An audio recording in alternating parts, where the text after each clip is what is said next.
Vamos a continuar con el análisis de circuitos y en esta oportunidad vamos a ver el teorema de la trayectoria. Y vamos a verlo con un ejemplo para comprenderlo mejor. Y los ejemplos de tu libro vamos a tomar, ¿no? Pero antes queremos indicar de que la corriente eléctrica tiene que tener un medio para poder fluir y hablamos del concepto de potencial. Si nosotros tenemos dos recipientes de líquidos, uno a diferente nivel del otro, es lógico que el que está a mayor altura va a fluir hacia el de menor altura.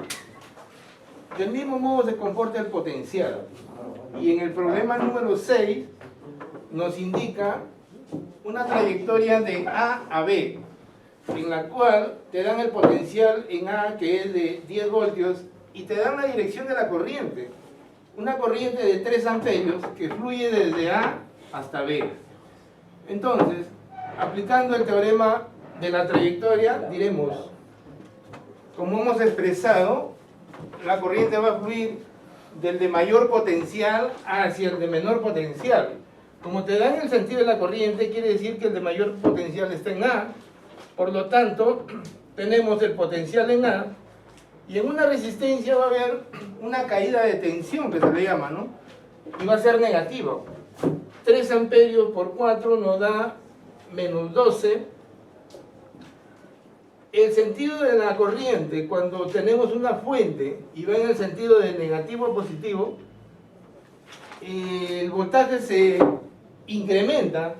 Quiere decir que va a haber una subida de 30 voltios mediante esta fuente de alimentación.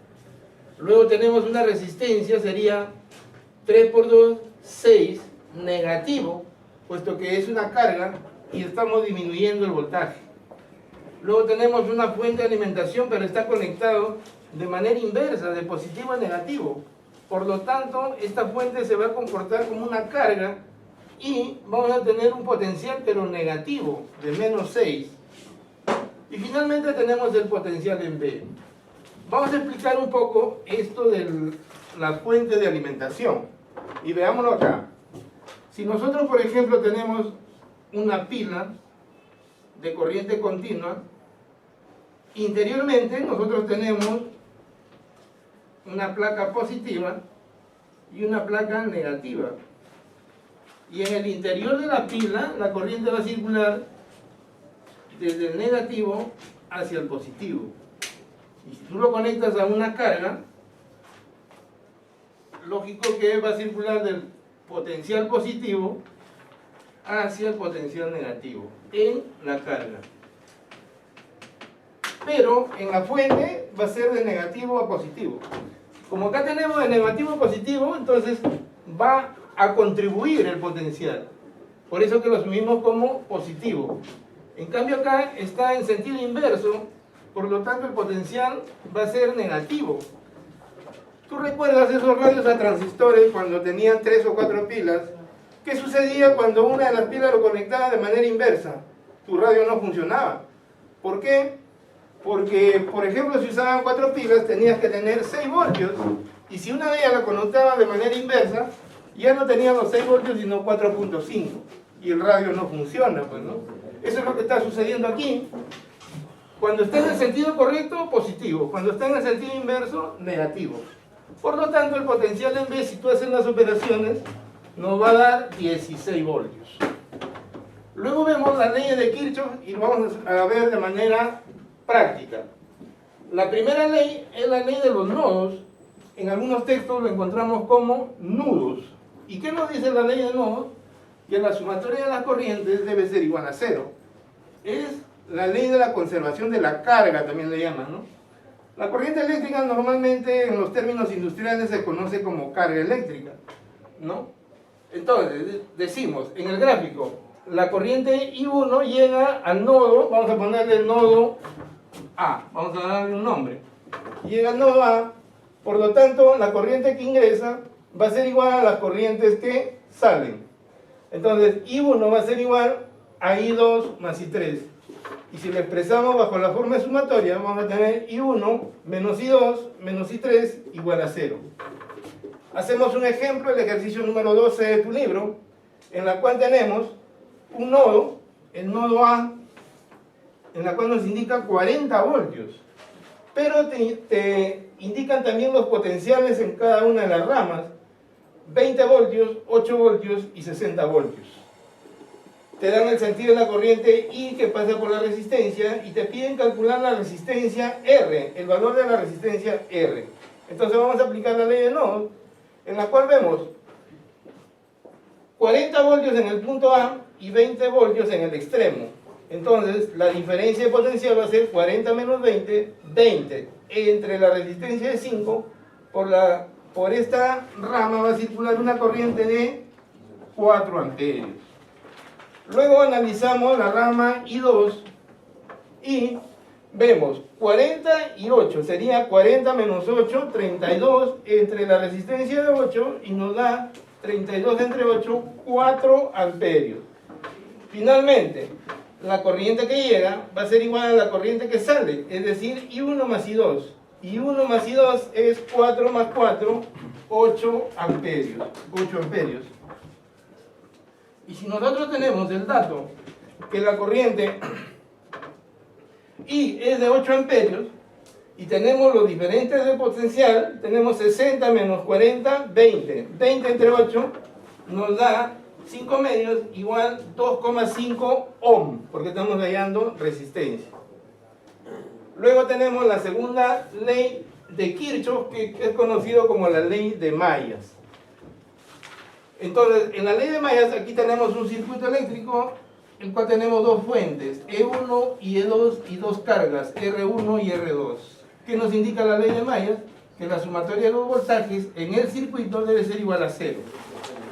E1, en el sentido correcto de negativo a positivo, es positivo.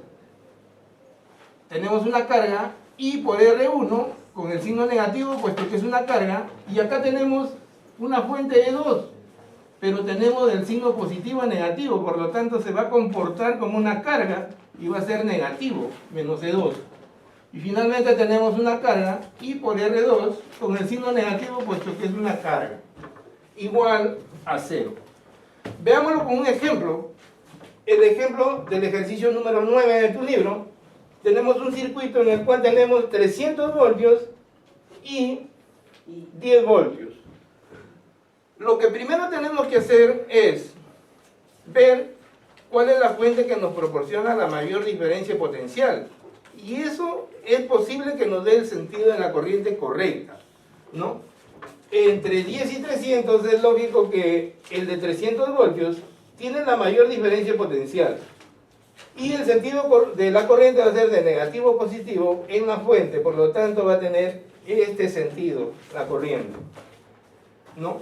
Entonces decimos 300 de positivo a negativo, menos 10 nos da 290, y en la carga va a circular la corriente y las resistencias están en serie, va a ser I por 50 más 30 más 40, ¿no?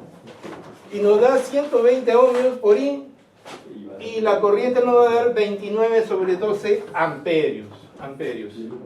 Bien, finalmente acá cabe indicar los instrumentos de medición. Si nosotros queremos medir corriente, entonces nosotros para medir corriente colocamos un amperímetro. Y un amperímetro se conecta siempre en serie. ¿Qué significa en serie? Que tengo que interrumpir el circuito y poner aquí mi amperímetro. Siempre el amperímetro se conecta en serie con el circuito. En serie. Y si queremos medir el potencial o voltaje, por ejemplo, en esta resistencia de 30, ponemos nuestro voltímetro, el instrumento que mide la diferencia potencial o voltaje es el voltímetro, en los extremos de la carga. Y se conecta, el voltímetro se conecta en paralelo. Bien, eso tienen que tenerlo en cuenta. Una recomendación cuando hagan el uso de instrumentos, tanto el amperímetro como el voltímetro, tienen ustedes que tener una idea de la magnitud que van a medir. ¿Con qué finalidad? Con la finalidad de seleccionar la escala. Por ejemplo, si yo quiero medir la corriente eléctrica de una terma más o menos está por alrededor de los 12 amperios, por lo tanto, tengo que seleccionar la escala de mi instrumento por lo menos de 0 a 50, para que me pueda hacer la lectura de los 12 amperios. Si yo coloco el rango de 0 a 5 y está circulando 12, me va a quemar la bobina del instrumento. Y si yo desconozco qué magnitud va a tener la carga que voy a medir, es lógico que empiece por la escala del instrumento, la mayor. Por ejemplo, si tiene rango de 0 a 200 amperios, comienzo por seleccionar mi instrumento en 200 amperios. Y si no hace ningún registro, voy disminuyendo la escala. De 200, por ejemplo, lo pongo a 100, le bajo a 50, le bajo a 5. Como estamos leyendo la terma, no lo puedo bajar a 5. Tengo que dejarlo en la escala de 50 para que me registre los 12 amperios. Bien, jóvenes, ha sido todo por lo que hemos visto de análisis de circuitos. Gracias. Bien. Jóvenes, buenos días. El día de hoy vamos a continuar con el estudio de la electrodinámica. Y en esta oportunidad vamos a ver los circuitos eléctricos. Antes de explicar los circuitos eléctricos, tenemos que ver primero lo que es un circuito eléctrico. Un circuito eléctrico consta de 3 elementos que son fundamentales. La fuente de alimentación, que puede ser de corriente continua o de corriente alterna, la resistencia o carga. ¿A qué denominamos resistencia o carga? Puede ser, por ejemplo, un electrodoméstico, ¿no? Un televisor, una refrigeradora. En la industria puede ser un motor, alguna máquina, ¿no? A eso le denominamos resistencia o carga. Y lógicamente los conductores. Si faltara uno de estos 3 elementos, pues no existiría circuito eléctrico. Si tenemos, por ejemplo, resistencia y carga y fuente de alimentación y no tenemos conductores, no va a haber el medio por donde circulen los electrones. Y así. Aquí se cumple la ley de Ohm, que ya lo han visto en la clase anterior, donde la intensidad de corriente es directamente proporcional al voltaje e inversamente proporcional a su resistencia. La corriente medida en amperes, el voltaje en voltios y la resistencia o carga en ohmios. Ahora veamos la asociación de resistencias. ¿De qué manera se asocian? Tenemos 2 formas, en serie y en paralelo. Se dice que están en serie cuando las resistencias se conectan una a continuación de otra. Y por todas ellas circula la misma intensidad de corriente. En el ejemplo hemos colocado 3 resistencias, en la cual está conectada una fuente de alimentación y va a circular una intensidad de corriente. Entonces, ¿cuáles son sus características principales? La característica principal, como lo hemos indicado, por ella circula la misma intensidad de corriente, ¿no?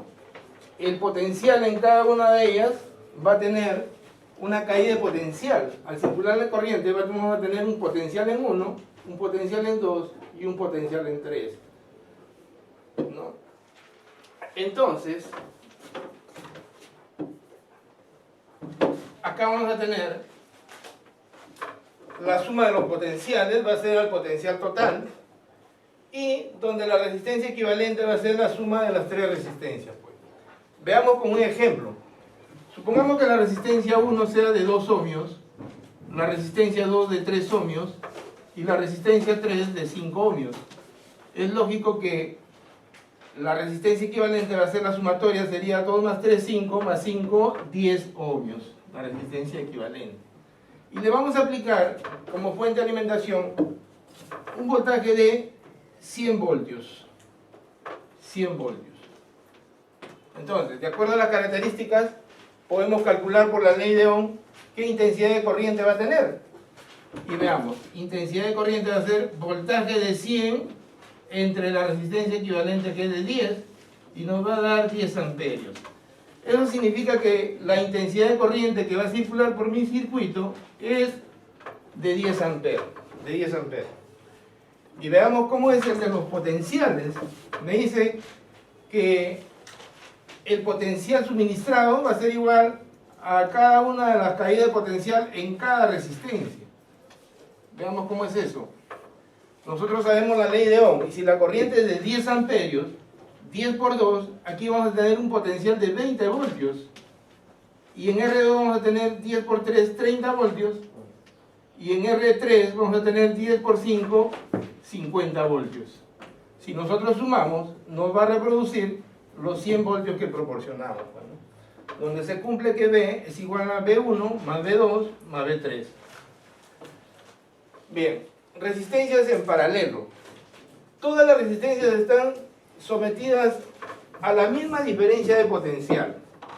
Eso significa que si yo, por ejemplo, le suministro 60 voltios, en cada una de las resistencias va a haber 60 voltios. Vamos a darle valores.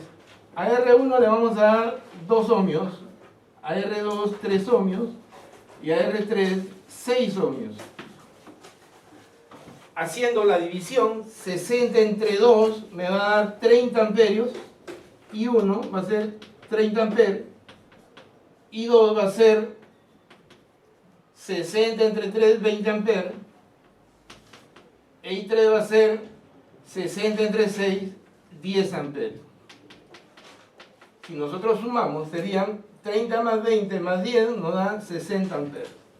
La corriente que va a circular es de 60 amperios. Quiere decir que si yo pongo un equivalente, vamos a tener los 60 voltios. ¿Y cómo calculamos la resistencia equivalente? Eso es lo que estamos viendo. La resistencia equivalente va a ser, los potenciales es el mismo en cada una de las ramas. Potencial proporcionado va a ser al potencial en 1, igual al potencial en 2, igual al potencial en 3. Las corrientes, va a ser, la corriente total va a ser igual a la corriente en 1, más la corriente en 2, más la corriente en 3. Y las resistencias van a ser la suma de las inversas, ¿no? La suma de las inversas. 1 sobre R1 más 1 sobre R2 más 1 sobre R3 va a ser igual a 1 sobre R equivalente. Pero hay una forma práctica de poder calcular y tenemos los siguientes casos. El caso 1, cuando dos resistencias están en paralelo, simplemente va a ser el producto sobre la suma. El producto sobre la suma. Y cuando estas dos resistencias tienen el mismo valor, va a ser el valor de una de ellas entre el número de resistencias de igual valor. En los exámenes de admisión, a veces te viene en un ejemplo. Se tiene un grupo de resistencias, por ejemplo, de 20 resistencias, y cada una vale 40 ohmios. Te piden calcular la resistencia equivalente. Entonces, si nosotros lo asociamos de 2 en 2, no vamos a demorar pues un determinado tiempo, ¿no? Pero es fácil, nos dice el valor de una de ellas, 40 ohmios, entre el número de resistencias de igual valor, 20 resistencias. Hacemos las operaciones y nos va a dar que la resistencia equivalente vale 2 ohmios. Aquí cabe señalar que, por ejemplo, la diferencia entre circuito serie y paralelo. En el circuito serie hemos indicado que se conectan una a continuación de otra. Profesor, pero si yo tengo aquí, por ejemplo, una derivación, aquí yo tengo una resistencia R1 y aquí tengo una resistencia R2, estas dos resistencias están una a continuación de otra, pero ojo, aquí hay una derivación. Aquí hemos indicado que por todas ellas circula la misma intensidad de corriente. Y como aquí tenemos un nodo, una unión, aquí va a circular una corriente 1 y aquí va a circular una corriente 2, que va a ser diferente a la corriente I3 que vamos a ver más adelante. Por lo tanto, en el circuito paralelo, si bien es cierto que está una a continuación del otro, la corriente no es la misma, pues. En el circuito serie, la corriente debe ser la misma. Bien, continuamos posteriormente.